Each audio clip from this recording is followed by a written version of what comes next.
মেহেরপুরের একটি প্রাথমিক বিদ্যালয় যেখানে স্বপ্ন গড়ার কথা, সেই জায়গাতেই আজ ভয় আর অসুস্থতার গল্প। ভালো ছিল, দিয়ে আমি ফেল দিলাম। ওই ডিম পচা ছিল, আমি খাইনি। ডিমের ভিতরে রক্ত ঢুকছে, ডিম পচা, খুব গন্ধ, আমরা খাইতে পারছি না।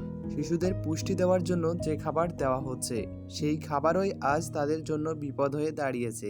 মেহেরপুরের একটি প্রাথমিক বিদ্যালয় যেখানে স্বপ্ন গড়ার কথা, সেই জায়গাতেই আজ ভয় আর অসুস্থতার গল্প। শিশুদের পুষ্টি দেওয়ার জন্য যে খাবার দেওয়া হচ্ছে, সেই খাবারই আজ তাদের জন্য বিপদ হয়ে দাঁড়িয়েছে। পচা ডিম, নষ্ট রুটি, এই কি আমাদের ভবিষ্যৎ প্রজন্মের প্রাপ্য?